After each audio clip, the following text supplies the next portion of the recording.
오늘 제가 좀 늦었는데요. 그 CBS에서 새로 나온 신간에 대해서 우리의 사명은 많은 사람을 옳은 대로 돌아오게 하는 것입니다. 그 책에 대해서 인터뷰 요청이 있어가지고 아침에 그 인터뷰하고 나오느라고 좀 늦었습니다.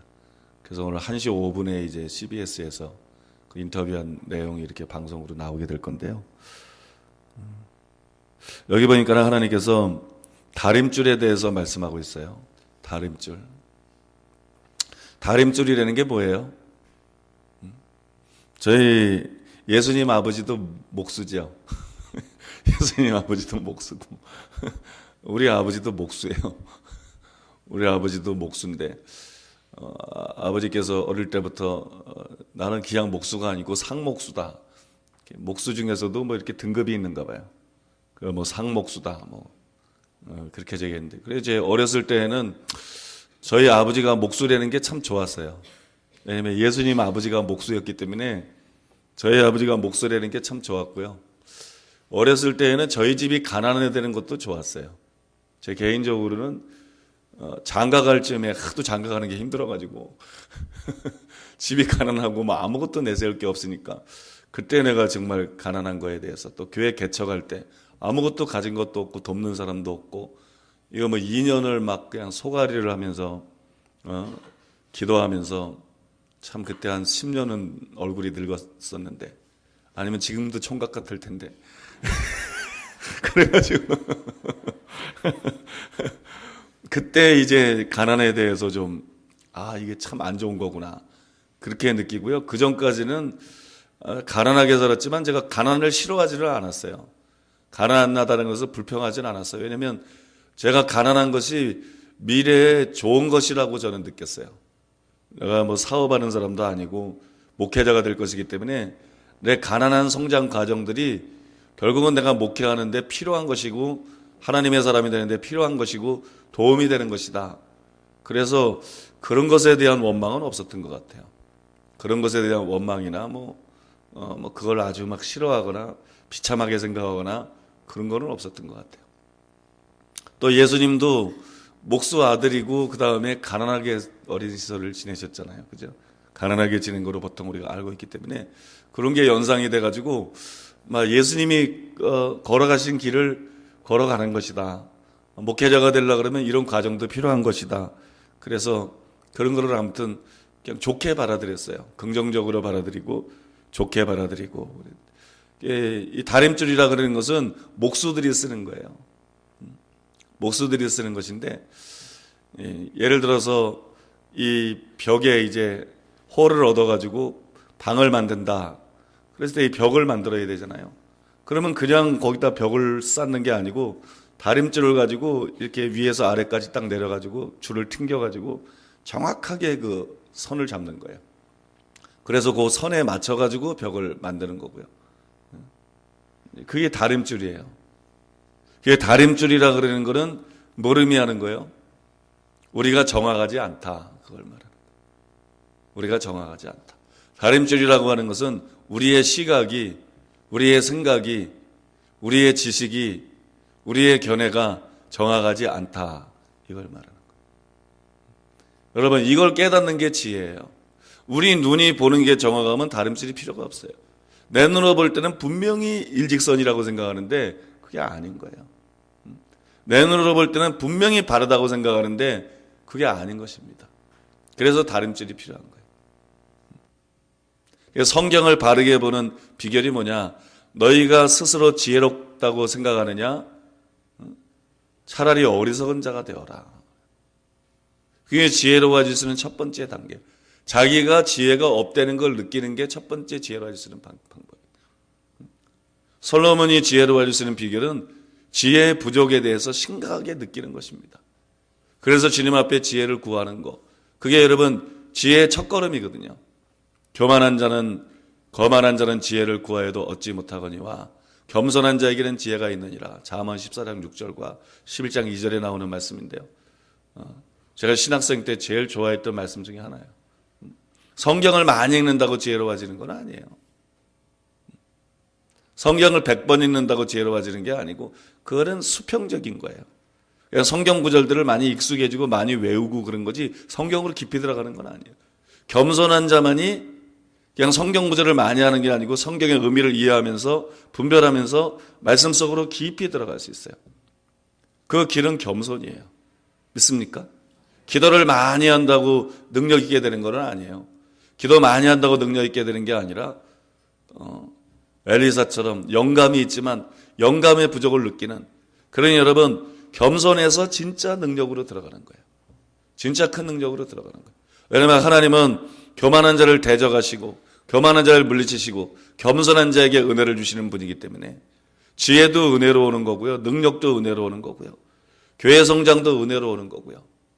자기 힘으로 목회하는 사람은 천명교회를 넘기 힘들어요. 주님만 전적으로 의지하고 주님의 음성을 듣고 성령을 의지하고 힘으로도 안 되고 능으로도 안 되고 여호와의 신으로 되는 걸 알고 여호와의 눈은 온 땅을 두루 감찰하사 전심으로 자기를 향하는 자를 위하여 능력을 베푸신다 그랬는데, 문맥을 통해서 보면 의지하는 것인데 전심으로 주님께 소망을 두고 전적으로 주님을 의지하는 그런 목회자들을 통해서는 10,000명 교회도 가능하고 10만 명 교회도 가능하고 100만 명 교회도 가능합니다.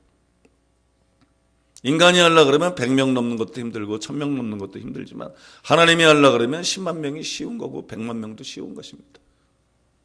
믿습니까? 하나님이 하려고 그러면. 지혜로워질 수 있는 첫 번째 단계는 내가 충분히 지혜롭지 않다, 내가 충분한 지식이나 충분한 분별력을 갖고 있지 않다, 내가 바르지 않다, 그걸 깨닫는 거예요. 제가 여러분 신학교에서 성경을 읽을 때 주님께서 저에게 하게 하신 일이 그것입니다. 고등학교 때 뭐 이럴 때에는 성경이 좋아서 읽고 성경을 읽으면 너무 이렇게 꿀보다 꿀성이보다 달고 완전히 매료가 돼가지고 시간 가는 줄 모르고 성경을 읽고 또 성경을 깨달으려고 읽었어요. 그러나 신학교 가가지고 로마서를 펼쳐놓고 도서관에 가가지고 신학교 도서관에 있는 로마서에 대한 주석들, 로마서에 대한 강해집을 수십 권씩 있는 대로 다 뽑아가지고 쌓아놓는 거예요. 로마서 1장 1절 읽고 그 모든 주석들에 있는 로마서 1장 1절을 다 읽는 거예요. 해석을 다 읽고 거기서 중요한 해석이나 이런 걸 다 메모를 하고 체크를 하는 거예요. 그러면서 제가 신학교 졸업하기 전까지 이 성경을 전부 다 그렇게 한번 띄겠다. 그러고 제가 작업을 시작했어요. 그래서 신학교 다니는데 로마서를 못 맞췄어요. 왜냐하면 회의감 때문에 못 맞췄어요. 회의감 때문에. 왜냐하면 유명한 신학자들인데 이 사람 말하는 게 다르고 이 사람 말하는 게 다르고 이 사람 보는 게 다르고 이 사람 보는 게 다르고 이 사람 글만 읽으면 이 사람이 맞는 것 같아요. 원어도 들이대고 유명한 사람 말도 들이대고 뭐 문맥을 들이대고 또 막 논리적으로 설명하는데 이 사람 말만 들으면 그게 맞는 것 같아요. 근데 더 자세하게 또 해석되어 있는 다른 걸 보면 또 이게 틀리고 이게 맞는 것 같아. 이게 밑도 끝도 없는 거예요. 이게 맞는 것 같았다, 이거 맞는 것 같았다. 그러니까 해석이라는 게 해석이 아니고 우리 자신도 읽는 사람도 완전한 지식을 갖고 있지 못한데 자기들의 교단적인 배경이나 자기가 지금까지 배워온 것이나 자기의 짧은 생각을 가지고 그냥 취사 선택하는 거예요. 여러 가지 해석들 중에 여러 가지 이론들 중에 취사 선택하는 거예요. 그러란 다음에 나는 말씀을 분별했다, 나는 말씀에 대해서 이렇게 깊이 한다, 이러고 설교를 하는 거예요. 이게 대부분의 설교자라는 걸 내가 알게 됐어요. 야, 이거 웃긴 거구나. 이게 웃긴 거구나. 이 사람 말 들으면 이 사람 말이 맞는 거 같고 이 사람 말 들으면 이 사람 말은 더 자세하게 말하는 거면 또 그게 맞는 거 같고 그거보다 더 깊이 더 자세하게 말하면 또 그게 맞는 거 같고, 이게 사실 분별의 기준이 없는 것이다.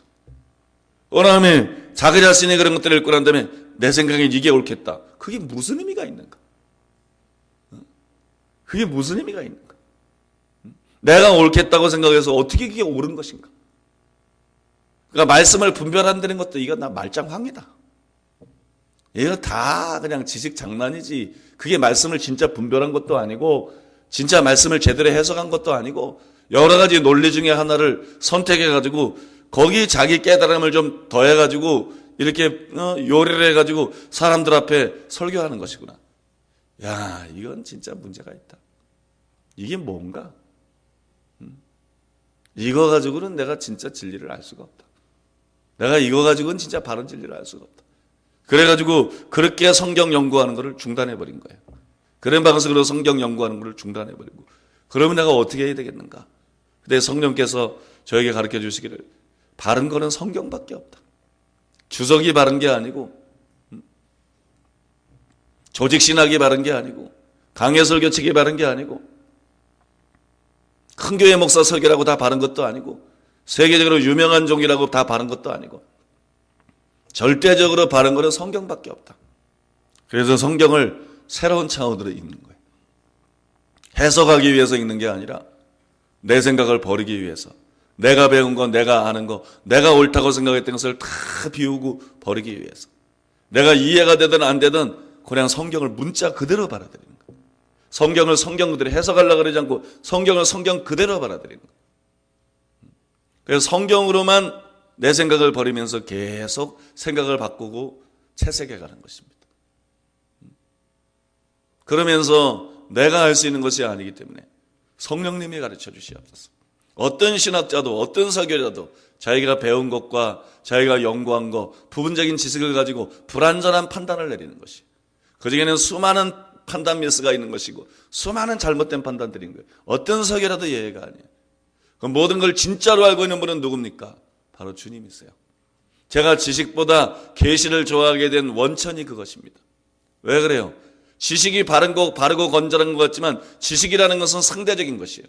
하나님처럼 전지하다 그러면 바른 거를 알 수 있지만, 아무리 지식이 많은 신학자도 아무리 명석한 설교자도 지식은 부분이기 때문에, 부분적인 것이기 때문에 그거는 판단 오류가 있을 수밖에 없는 것이에요.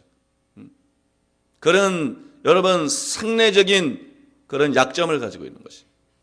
그러나 하나님은 모든 것을 알고 계시고, 뭘 거창하게 말하고 거창하게 설명하고 원어를 들이대고 뭘 안 돼도 내가 주님의 음성을 정확하게 듣는다면, 성령의 조명이 나에게 정확하게 임한다면 그거는 바른 것입니다. 왜냐하면 그 원천이 상대적으로 많은 지식이 아니라 전지하신 하나님께로부터 오는 것이기 때문에 그건 바른 거예요. 그래서 여러분, 제가 지식보다도 하나님과의 관계를 소중하게 여기게 된 거예요. 지식보다도 주님의 음성을 정확하게 든 거, 계시들을 중요하게 생각한 거예요. 오히려 성경을 진짜 제대로 알 수 있는 비결은 사람들의 생각과 반대로 계시 속에 있는 것이다. 그건 학문과 지식과 신학 속에 있는 것이 아니고 계시 속에 있는 것이다. 계시도 잘못된 계시가 있고 바른 계시가 있고, 간접적인 계시가 있고 직접적인 계시가 있어요. 베니인 목사님 같은 사람들이 받는 계시는 거에다가 간접적인 계시예요. 본인이 들었다 그래도 내가 보면 간접적인 계시예요. 케네스 에긴 목사님 같은 분이 받는 계시는 직접적인 계시예요. 계시가 직접적인 계시가 있고 간접적인 계시가 있어요. 썬다슨 같은 사람이 받는 것은 직접적인 계시예요. 간접적인 계시는 자기 생각이 포함될 소지가 그만큼 많은 거예요. 그러니까 베니인 책을 제가 전부 읽었지만, 베니인은 그걸 뭐라 그래요? 그 인식의 전환이 없어요. 베니인 책을 읽어보세요. 인식의 전환이 없어요. 아, 내가 이렇게 알았었는데 이게 아니고 이거였다. 이걸 계시를 통해서 완전히 인식이 바뀌는, 인식의 전환이 없이 그냥 자기가 가지고 있는 걸 그대로 갖고 있으면서 좀 더 자세하게 되고 좀 더 깊이, 이거는 미혹 구덩입니다. 베니인이 잘못됐다는 게 아니에요. 어떤 부류들을 내가 얘기해 주는 거예요. 인식의 전환이 없이 알던 것에서 더 쌓아가고 더 쌓아가고 더 잘 알아가고 그러는 거예요. 많은 설교자들이 그래요. 이거는 속임수와 미혹이 얼마든지 들어갈 수 있는 거예요. 자기 생각이 얼마든지 들어갈 수 있고 편견이 얼마든지 들어갈 수 있는 거예요. 그러나 케네스 에긴 목사님 보세요. 그분은 계시를 받으면서 그냥 자기가 아는 데서 좀 더 깊이 들어가고 이런 게 아니에요. 자기가 아는 게 막 틀려버린 거예요. 내가 잘못한 거예요. 구원받은 사람은 전때 버림받을 수 없다고 자기는 알고 있었는데 예수님을 만나고 보니까 예수님이 그게 아니라는 거예요. 인식의 전환이 일어나는 거예요. 이게 진짜 계신 거예요. 이게 직접적인 계신 거예요. 사도는 지금 없다고 생각했는데 예수님이 성경 갖고 가라 그래서 사도가 지금도 존재한다는 걸 성경으로 완전히 풀어주고 인식이 완전히 바뀌어버리는 거예요. 이게 진짜 계시라니까. 계시 받는 사람도요, 직접적인 계시를 받는 사람이 있고 간접적인 계시를 받는 사람이 있어요. 아, 주님이 나에게 이렇게 말씀했습니다. 내가 환상을 받습니다. 내가 입신했습니다. 똑같은 게 아니에요. 직접적인 계시의 차원의 것이 있고 간접적인 차원의 계시. 직접적인 계시는 그 사람이 영이 바르면 절대적인 것이에요. 그러니까 그런 것에 대해서는 저는 절대적인 가치를 부여하고 겸손하게 배웁니다. 간접적인 계시는 암만 유명해도 내가 직접적으로 안 받아들여요. 그걸 다 분별합니다. 저는 베니인이 말한 걸 그대로 합니다. 다 분별해요. 어디까지가 성경적이냐. 그러나 케네스 세긴 목사님 말하면 그냥 마음을 열고 그냥 받아들여 버립니다. 이게 직접적인 계시하고 간접적인 계시의 차이예요. 이 계시에만 이런 세계가 있는 것이 아니고 설교에도 마찬가지예요. 설교에도 직접적인 계시에 의한 설교가 있고 간접적인 계시에 의한 설교가 있어요. 설교자 중에 90% 이상이 간접적인 계시에 의한 설교자입니다. 그러니까 뒤죽박죽인 거예요. 그러니까 교리적인 거예요. 그러니까 교단적인 거예요. 그걸 못 넘어가는 거예요. 성도가 10,000명이 넘어도 10만 명이 넘어도 그걸 못 뛰어넘는 거예요. 그걸 못 뛰어넘어요. 암만 성령의 기름을 받고 기적이 나타나고 대단하게 쓰임을 받아도 그걸 못 뛰어넘어요. 수십만 명이 모이는 집회를 해도 그걸 못 뛰어넘어요. 왜 그래요? 유형 자체가 간접적인 유형의 설교자이기 때문에 그래요. 직접적인 유형의 설교자가 돼야 돼요. 믿습니까? 저는 어떤 유형의 설교자나 저는 직접적인 유형의 설교자예요. 그래서 제 설교를 들으면 무엇이 바른지 갑자기 막 모든 것이 깨지고 정립이 되고 막 계시가 임하고 바르게 되는 것이에요. 왜냐하면 저는 많은 정보와 지식과 이런 걸 가지고 하는 그런 간접적인 유형의 설교자가 아니에요. 강의 설교는 대부분 거의 100%가 간접적인 유형의 설교입니다. 직접적인 유형의 설교자가 되어야 돼요. 믿습니까? 계시도 간접적인 계시가 있고 직접적인 계시가 있고 이네가 지금 아주 중요한 것들을 가르쳐 드리는 거예요. 이게 제가 책을 읽는 기준이에요. 책에 대해서 가치를 매기는 기준들 중에 하나예요. 여러 가지 기준이 있는데 이것이 기준 중에 하나예요. 믿습니까? 사람들이 이런 세계를 모르기 때문에 막 학문에 신학에 심취하면 말씀을 깊이 들어갈 줄 아는 거예요. 절대로 그렇지 않아요. 하나님께 매달려야 돼요. 예수님께 매달려야 돼요. 믿습니까? 하나님께 매달리고 예수님께 매달리고 그분께 마음을 전심으로 향해야 돼요. 전심으로 향하고 그분을 의지해야 돼요. 제가 성경을 분별하고 이해할 수 있게 된 것은 내 지식을 의지하지 않고 성경이 발효되는 걸 알고 이제는 내가 지금까지 알아서 배우는 것을 다림질로 삼는 것을 중단한 거예요. 거의 90% 이상 거의 100% 가까운 목사들이 자기가 지금까지 다니던 교회에서 배운 거, 자기가 신학교에서 배운 거 이걸 다림질로 삼고 있어요. 그러니까 여러분 이단에게서는 자유할 수 있어도 거짓된 교리에서는 못 벗어나는 거예요.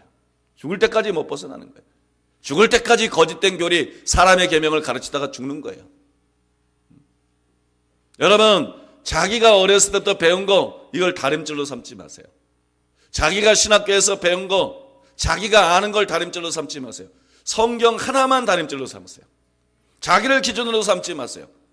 거의 대부분의 목사들과 거의 대부분의 신자들이 다른 사람은 잘못할 수 있고 내가 하는 건 바르고 이런 미혹에 빠져 있어요. 다른 사람이 바르지 않을 뿐만 아니라 나도 바르지 않다. 오직 성경만이 바르다. 다른 사람의 생각이 틀릴 수 있는 것처럼 내 생각도 틀릴 수 있고 내 생각도 절대적으로 옳은 것이 아니라 오직 성령님만이 바르다. 그러면 여러분 어떻게 해야 돼요? 막 성경에 올인하는 거예요. 교리가 아니고 막 가르침이 아니고 성경에 올인하는 거예요.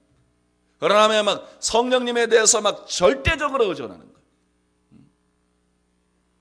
거예요. 목사님의 멘토는 누굽니까? 제 멘토들은요, 직접적인 계시를 받는 사람들이 제 멘토예요. 그가 계시를 받는 사람이든 그가 설교를 하는 사람이든 간접적인 설교자들은 내 멘토가 될 수 없어요. 그건 참고 자료들에 불과해요. 로이드 존즈도 다 참고 자료지 나의 멘토가 될 수 없어요. 로이드 존즈든 존 스토트든 뭐 어떤 유명한 강해 설교라든 저의 멘토가 절대로 될 수 없어요. 그건 그냥 참고 자료일 뿐이에요.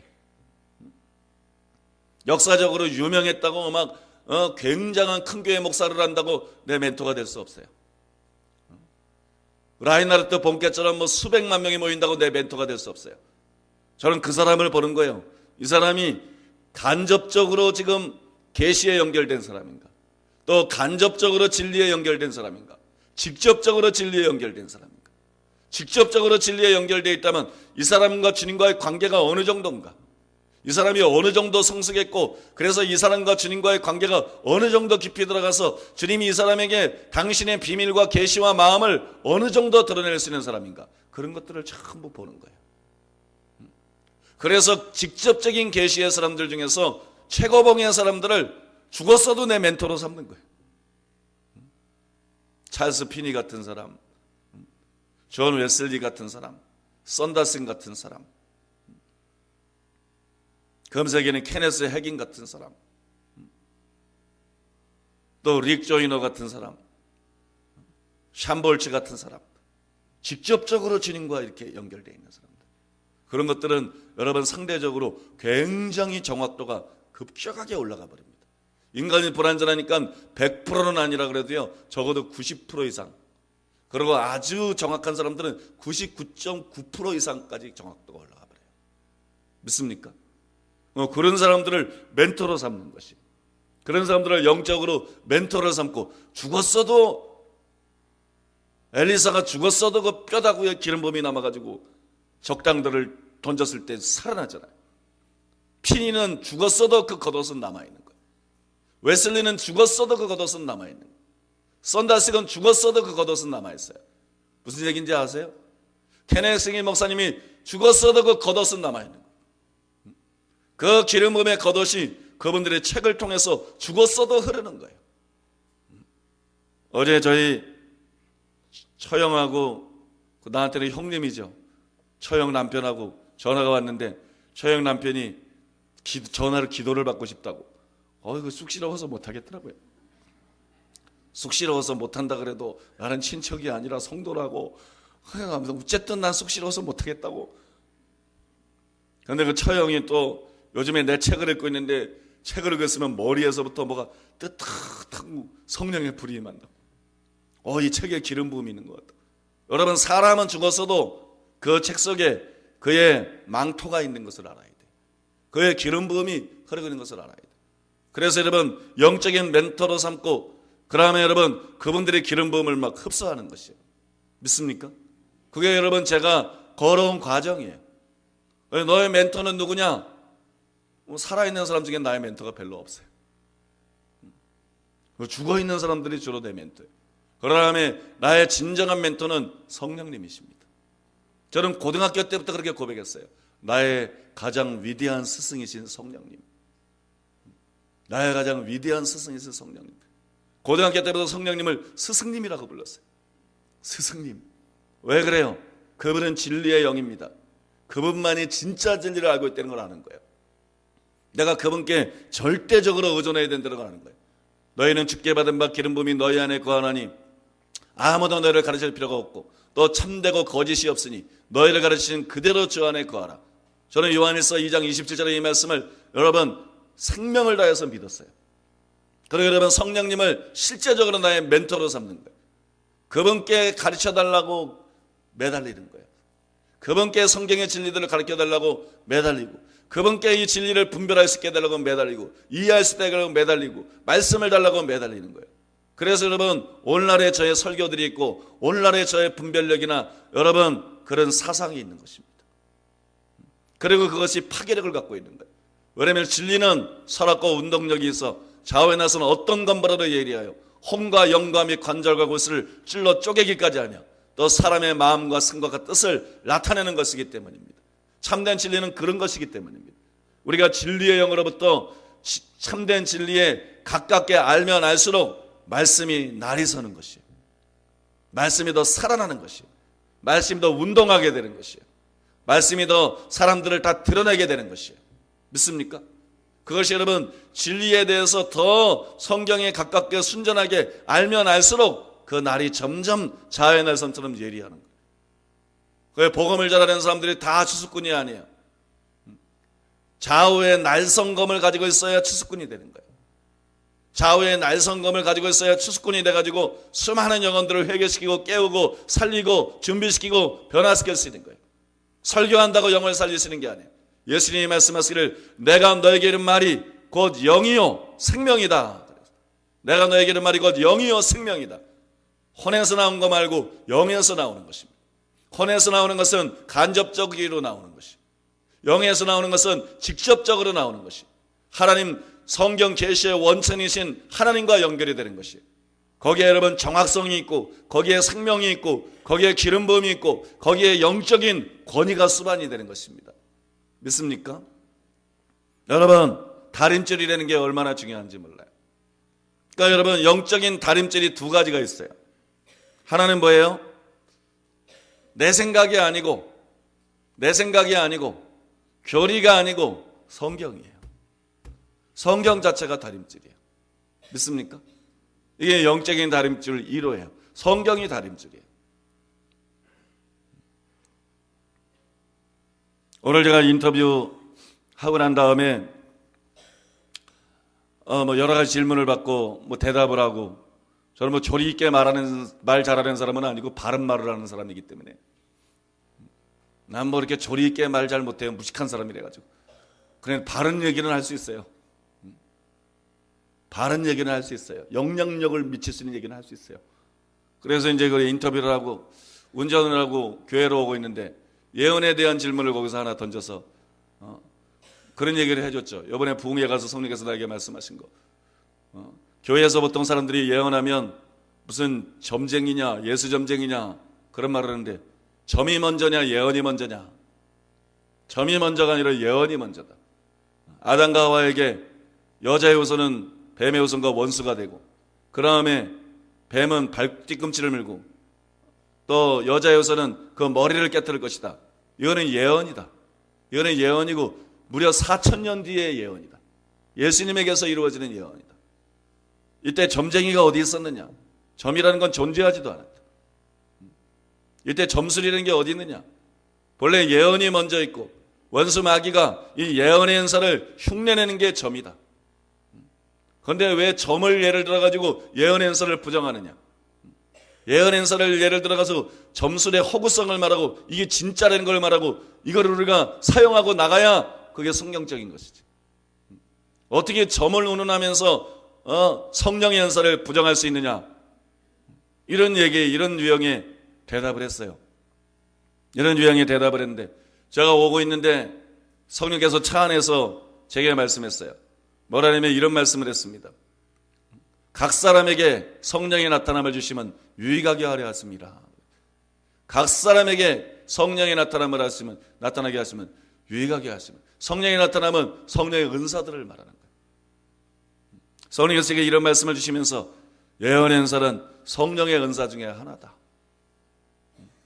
성령의 모든 은사들은 유익을 위해서 준 것이다. 교회가 예언의 은사를 터부시하면 하나님께서 예언의 은사를 주고자 하는 그 유익을 놓치는 것이다. 예언의 은사는 교회의 문제덩어리가 아니고, 예언의 은사는 교회에 필요한 것이고 유익을 끼치는 것이다. 예언의 은사는 유익한 것이다. 믿습니까? 그때 내가 느꼈어요. 하나님 말씀이 다림줄이 되는 거구나. 우리가 우리 생각 속에서 말씀에 청렴해야 되고 예언의 은사 같은 건 필요 없고, 우리 생각 속에서 별의별 생각들과 이론들을 또 이유들을 만들어낼 수 있어요. 그러나 모든 이론을 다 파하고 모든 이론을 다 접어두고 성경으로 들어가는 것입니다. 성경이 뭐라고 말하는가? 왜냐하면 성경이 다림줄인 거예요. 각 사람에게 성령이 나타남을 주시면 유익하게 하려 하십니다. 여러분, 모든 은사들은 유익을 위해서 주어진 것이에요. 그러므로 예언의 은사는 유익한 것이고, 유익한 거를 왜 버려요? 정신 나갔나? 다른 정신을 가지고 유익한 거를 왜 버려요? 유익한 거는 취해야죠. 그러면 목회자와 교인들이 예언의 은사에 대해서 마음을 열고 유익한 것을 취해야 되는 것입니다. 그리고 활성화시켜야 되는 것입니다.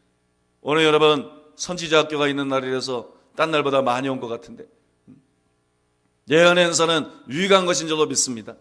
그러니까 첫 번째 다림질이 되는 게 뭐예요? 성경이에요. 두 번째 다림질이 되는 게 뭐예요? 성령입니다. 성령이 교회들에게 하시는 말씀, 성령께로부터 오는 지혜와 계시입니다. 지혜와 계시의 행신, 성령께로부터 오는 지혜와 계시. 우리는 계시를 분별의 대상으로만 생각해요. 그러나 그렇지 않습니다.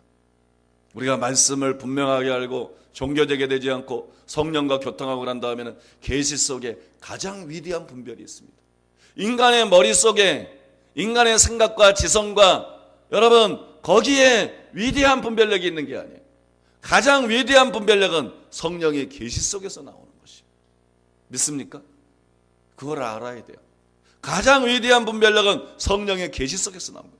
성령은 지혜와 총명의 신이요 모략과 재능의 신이요 지식과 여호와를 경외하는 신이에요. 성령 안에는 완전한 지식이 있어요. 성령 안에는 완전한 지혜가 있습니다. 믿습니까?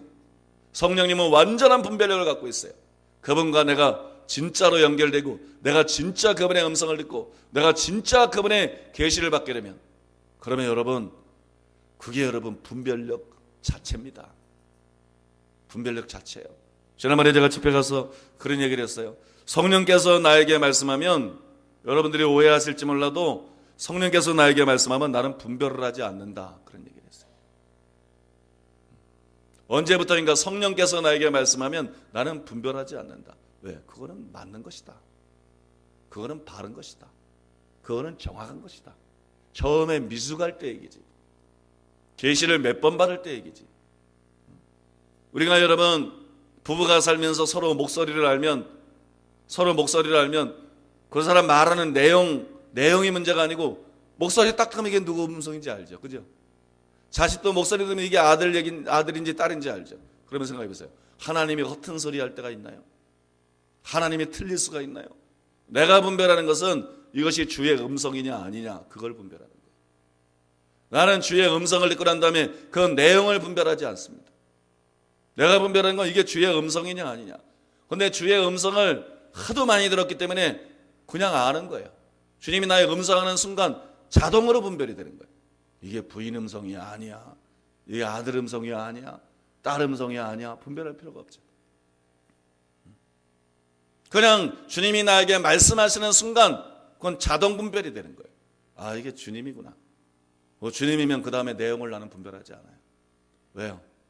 항상 주님이 오르세요. 주님이 말씀했는데 그걸 뭐 분별하고 말 것도 없어요. 항상 그분이 오르세요. 이거는 미숙한 단계에서 여러분이 그렇게 하라는 게 아니에요. 여러분이 그렇게 하라는 거예요. 아, 환상을 못 봐요. 나는 예언하는 사람이 아니에요. 그러나 나는 내용으로 분명히 주님의 음성을 듣습니다. 수십 년을 주님의 음성을 수도 없이 들어왔어요. 그래서 주님의 음성이 뭔지 알아요. 주님의 음성이 뭔지 정확하게 알아요. 주님이 말씀하시면 즉각 알아요. 그래서 설교하다가도 방금 성령께서 나에게 이렇게 말씀하셨다. 이런 말을 자신 있게 할 수 있는 거예요. 그리고 성령께서 정말 말씀하시면 틀린 것이 없어요. 간접적인 계시의 차원으로 들어가면 그게 틀립니다. 막 뒤섞입니다. 직접적인 계시의 차원으로 들어가면 그게 안 틀립니다. 그게 안 틀려요. 그게 정확한 것이래요. 믿습니까? 그게 내가 가지고 있는 자신감이에요. 그게 내가 권위 있게 말할 수 있는 이유예요. 뭐 신학대학 총장이든 큰 교회 목사든 유명한 목사든 누가 뭐라 하든지 눈 하나 깜빡 안 거리고 무조건 내가 맞고 니네들이 틀렸다. 배워라. 큰 교회 목사든 유명한 목사든 신학자든 듣고 배워라. 읽고 배워라. 너희가 맞는 게 아니라 내가 맞다. 무조건 너희가 틀리고 무조건 내가 맞다. 저건 도대체 얼마나 교만해서 저래. 교만이 아니에요. 그건 분별력입니다. 나는 내가 무엇을 듣고 있는지를 분명히 알고 있어요. 나는 내가 무엇을 듣고 있는지를 분명히 알고 있고 나는 내가 무엇을 분별하고 있는지를 분명히 알고 있어요. 그런 것들을 여러분 이번에 증명되게 한 것이 영동제일교회에서의 샴볼주의 예언이에요. 바울이 성경을 기록할 때 옆에서 도왔던 천사가 제 옆에 와서 저를 돕고 있다는 것입니다.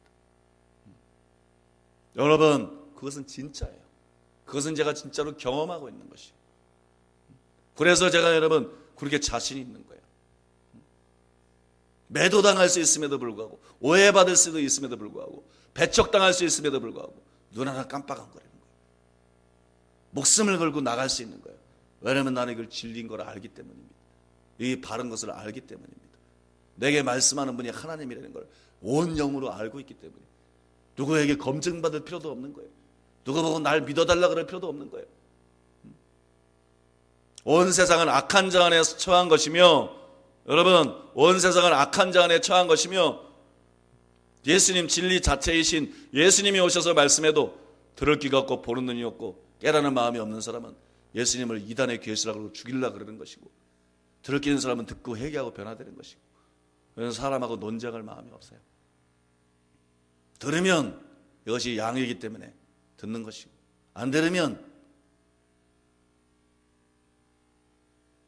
그냥 그들과 상종 안 하는 거예요.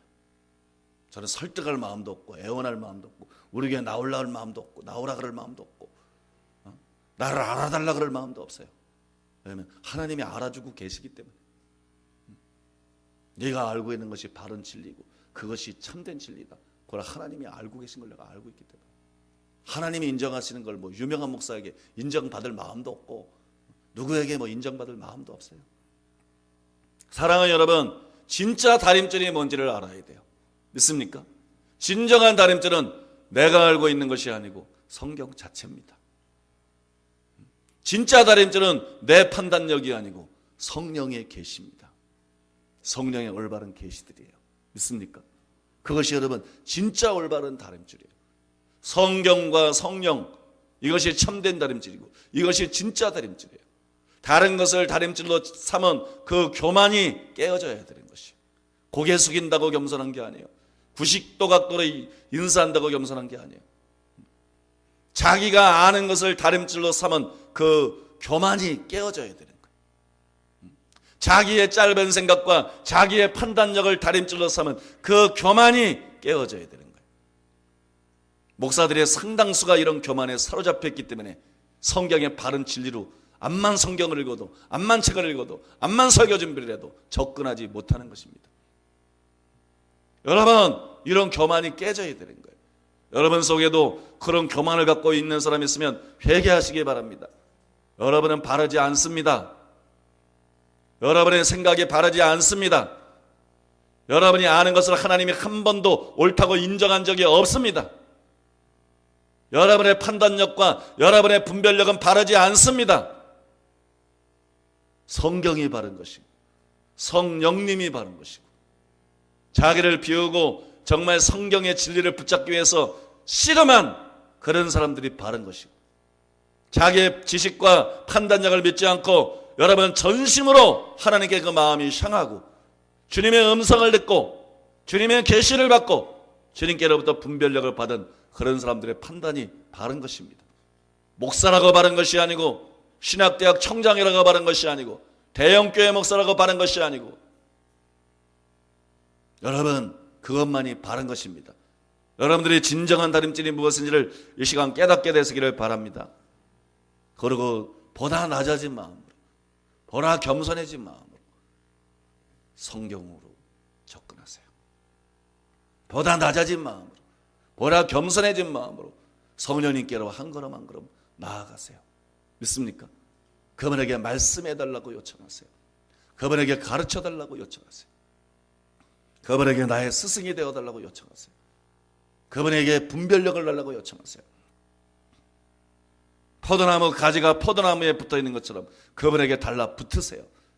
그것만이 바르게 될 수 있는 유일한 길입니다. 그것만이 바르게 될 수 있는 유일한 길이고 바른 분별력을 갖게 될 수 있는 유일한 길인 줄로 믿습니다. 기도하겠습니다.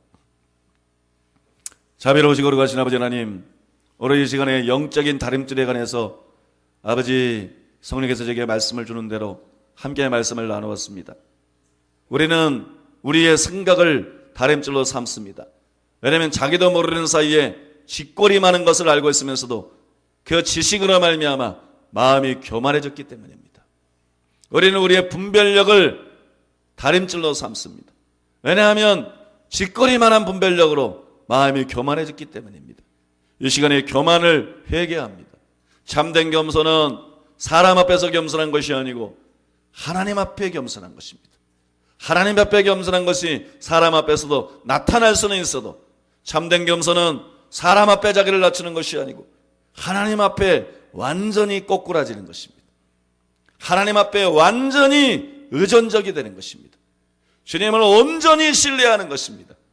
그런 참된 겸손이 이 시간에 우리들에게 주어지게 해 주시옵소서. 모든 교만이 이 시간에 깨어지게 하시고 겸손한 자들이 되게 하여 주시옵소서. 전심으로 주님을 향하는 자들이 되게 하여 주시옵소서.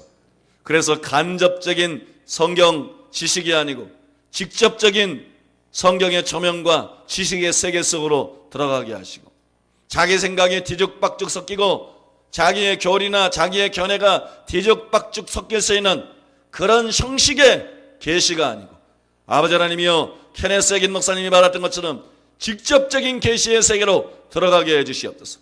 구약의 선지자들이 경험했던 직접적인 계시의 세계, 신약의 성경을 기록했던 사도들이 체험했던 직접적인 계시의 세계로 들어가게 해주시옵소서. 어떤 속임수도, 어떤 어둠도, 어떤 미혹도 틈타지 못하는 그런 안전지대로 우리가 들어가게 만들어 주시옵소서. 그 비결은 단순히 성경만 읽고 단순히 기도 많이 하는 것이 아니라 겸손해지는 것입니다. 겸손해지는 것입니다. 성경이 전부가 되고 성령님이 전부가 되는 것입니다. 주님이 전부가 되는 것입니다. 우리의 무지와 우리의 불완전에 대해서 철저하게 인식하게 되고, 자기 자신에게 탯줄이 달린 것이 아니라 그 탯줄이 철저하게 주님께 달라 있는 것입니다. 주님께 붙어 있는 것입니다. 우리의 영적 상태가 그렇게 되게 하여 주시옵소서. 교만이 깨어지면 미혹도 깨어집니다. 교만이 깨어지면 거짓은 다 드러나게 돼 있습니다. 우리가 주님 앞에 철저하게 낮아지고 겸손해지게 하시고 주님 앞에 철저하게 의존적이 되게 하여 주시옵소서. 주님, 설교하는 목사님들, 주의 종들 가운데 이제는 간접적인 그런 메시지를 전하는 사람이 아니고 직접적인 차원의 메시지를 전하는 그런 새로운 인물들이 일어나게 하여 주시옵소서. 그런 새로운 설교자들이, 그런 새로운 인물들이 우죽순으로 일어나게 해 주시옵소서. 예언하고 입신하고 계시받는 사람 중에 뒤죽박죽 섞일 수 있는 간접적인 차원의 계시가 아니라 직접적인 차원의 계시로 들어갈 수 있는 새로운 사람들이 일어나게 해 주시옵소서. 입신하는 사람 중에서 그런 새로운 사람이 일어나게 하시고, 환상 보는 사람들 중에서 그런 새로운 차원의 사람들이 일어나게 해 주시옵소서. 예언하는 사람들 속에서 그런 새로운 차원의 사람들이 일어나게 해 주시옵소서. 모든 미혹이 떠나가게 하시고 모든 속임수는 드러나게 하시고 우리를 진리 가운데로 인도하여 주시옵소서. 예수님의 이름으로 기도하옵나이다. 우리 다 같이 기도하겠습니다.